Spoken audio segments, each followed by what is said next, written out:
Do you want to have more success in your Amazon business? Then stay tuned because I'm going to show you the best way to deal with the ups and downs of being an e-commerce business owner and how to keep your head high when things get tough, plus a few extras. That's coming up next on Behind the Stone. Welcome back to the Sunken Stone channel, where e-commerce brands, agencies, and do-it-yourselfers receive tips, tricks, and tutorials to improve strategy, growth, and operations every week. So be sure to subscribe. Just click the red subscribe button below or click on our channel page to see more videos. I'm Robert Rungan from Sunken Stone, and today I'm joined by Melissa Simonson from Ava. Yes. How are you doing today, Melissa? I'm doing so good. It's so good to be here. Thanks for having me.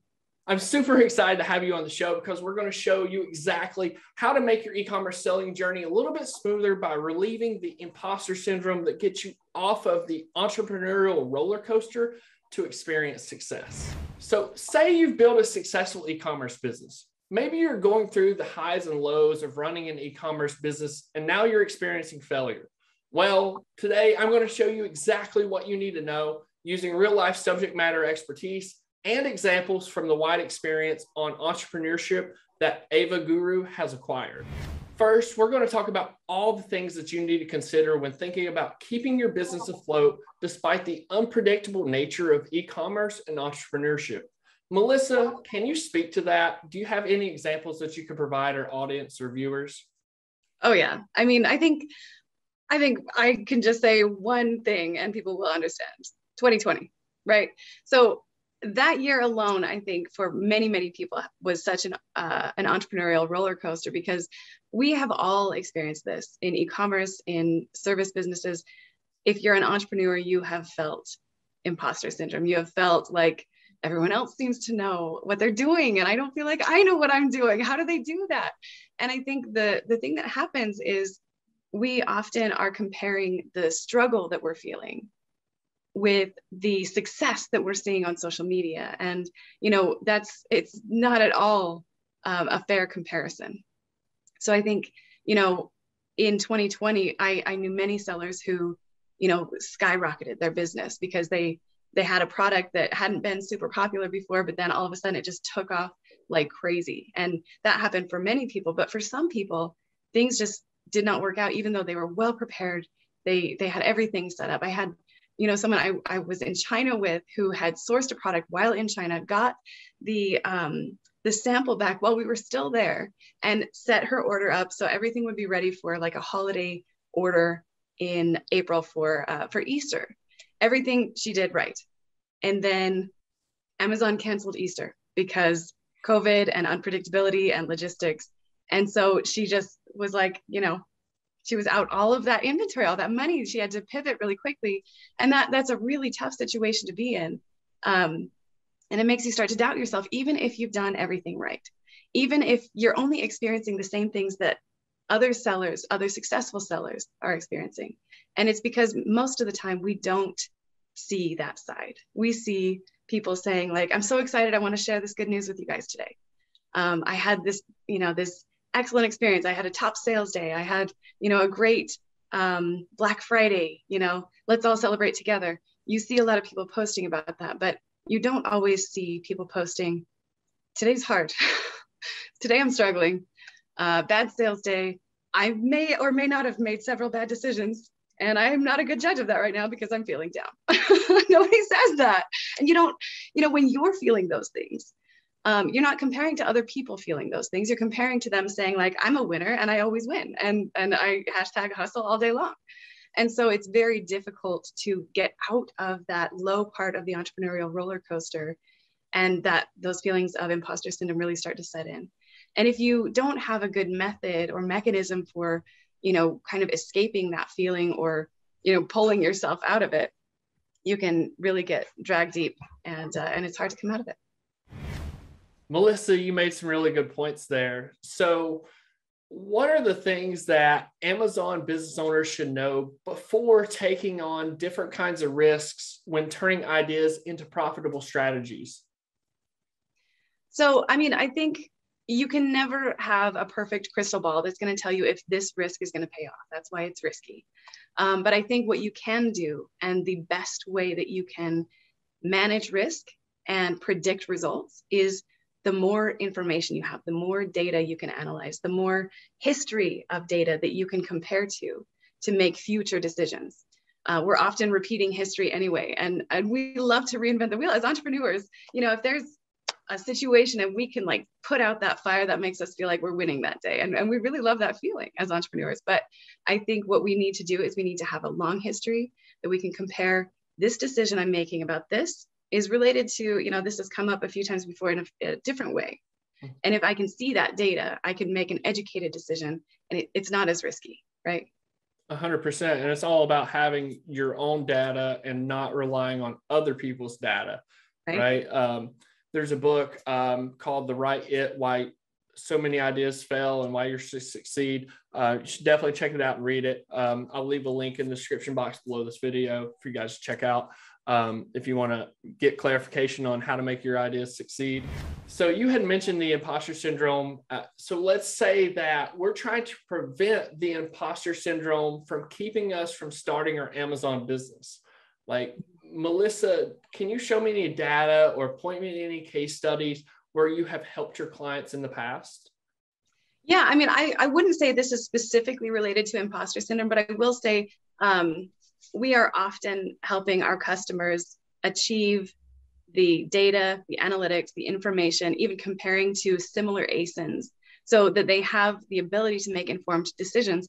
That really takes a lot of the self-doubt out of the equation. And that's really what leads to imposter syndrome, is self-doubt. You see other people succeeding and you see yourself being unsure.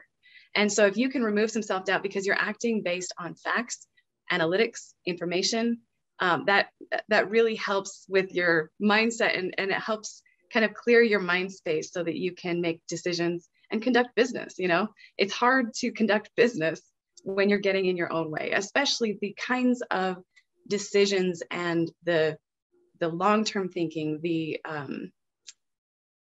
long view that you need to take as the entrepreneur. It's not something that you can give to a VA, or, you know, it's not a repeatable task that you can assign. Taking the long view means you're working on your business instead of in your business. And you can't be doing those things if you're so busy in your mind space that you can't think of anything but like, is this right? I don't know. I can't make a move because I feel paralyzed. Analysis paralysis, you know. You're 100% right. So what are the things that Amazon business owners should look for when developing strategies that will help their business grow? Do you have any examples that you provide, or can you speak to that? Sure. Yeah. So I would love to share my screen for a moment if I can. Oh, of course. So one of the things that is really important, you know, when you're looking for data, there's a few different tools that have data. There's a few different tools that have, you know, some similar things. I'm going to show you our tool, of course, because I really believe in it. And I think that the way that we show the information is very easy to see, very easy to read and act on. So I'm going to share this with you and show you how we help our customers.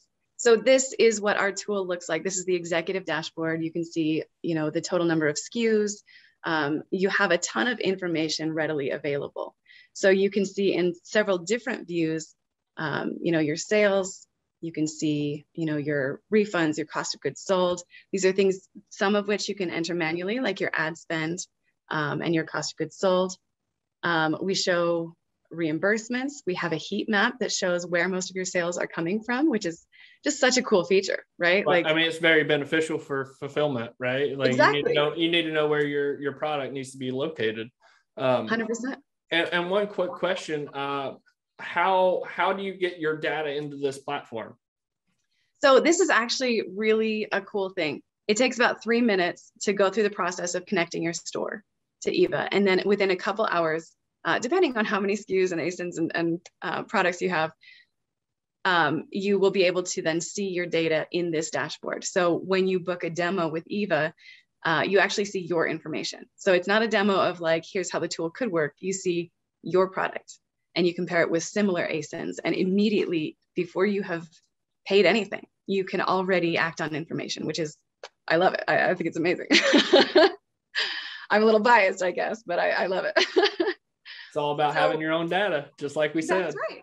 And check this out. This is one of my favorite things, by the way. I don't know of any other tool that does this. I maybe I could be wrong that there's already a tool that does this, but I really love this in this combined dashboard because you can see if you have multiple stores, what is your aggregated sales?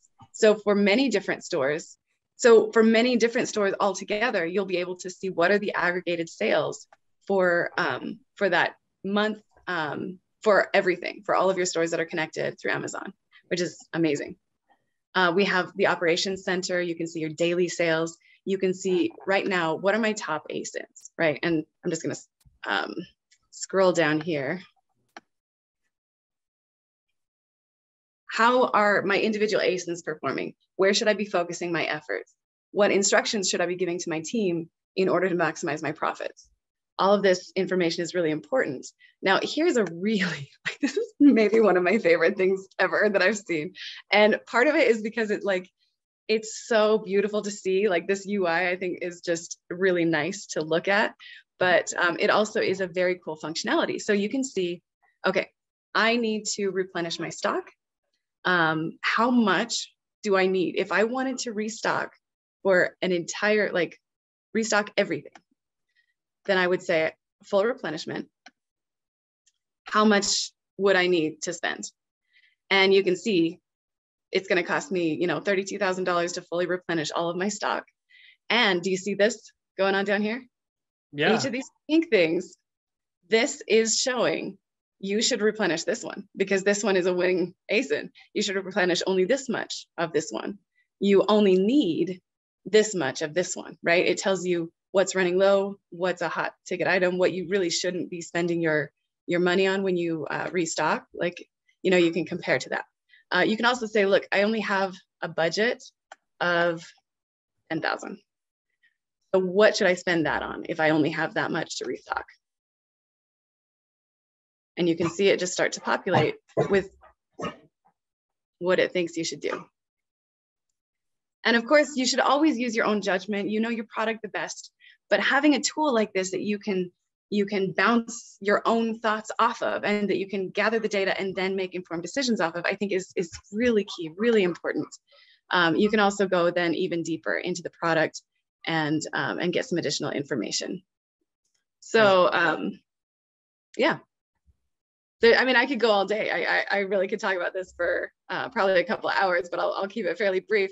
I think the key information here is that the more information you have available to you, the less you have that self-doubt creeping in about the decisions you're making, and you reduce that risk of making a big move. Having that inventory tool that shows you should really be restocking this. And I don't know if you've noticed, but this one's not doing so hot.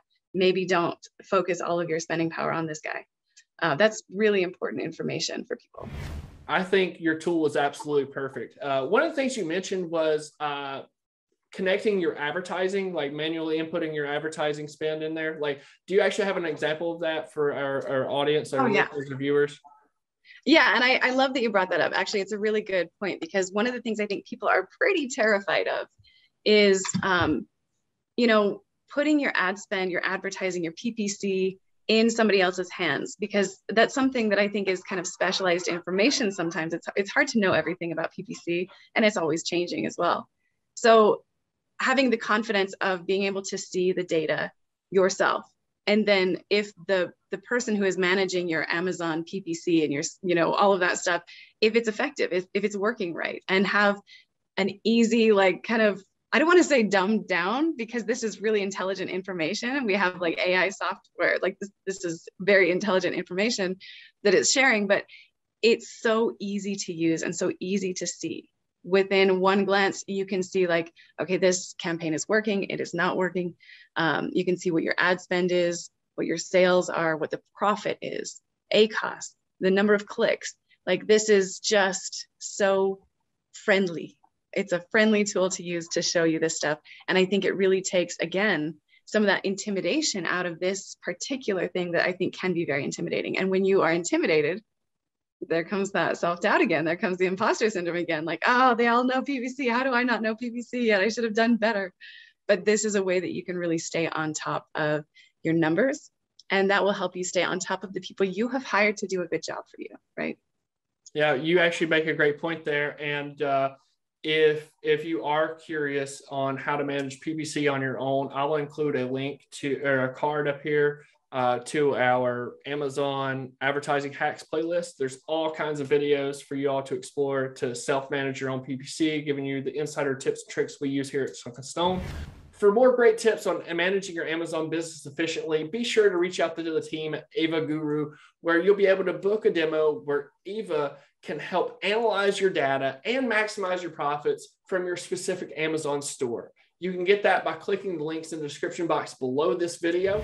So what's your next step? Reach out to the experts at ava.guru, book a demo, connect your Amazon store to see how the tool can maximize your profits. It's really a great way to use data and information to help limit those feelings of imposter syndrome and self-doubt.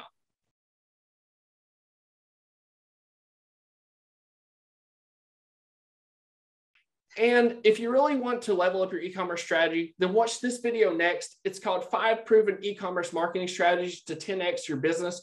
And you'll learn insider secrets from Tanner Tozan and CEO Adam Weiler on how to scale 7- and 8-figure e-commerce businesses. Just click on the video and I'll see you on your screen now.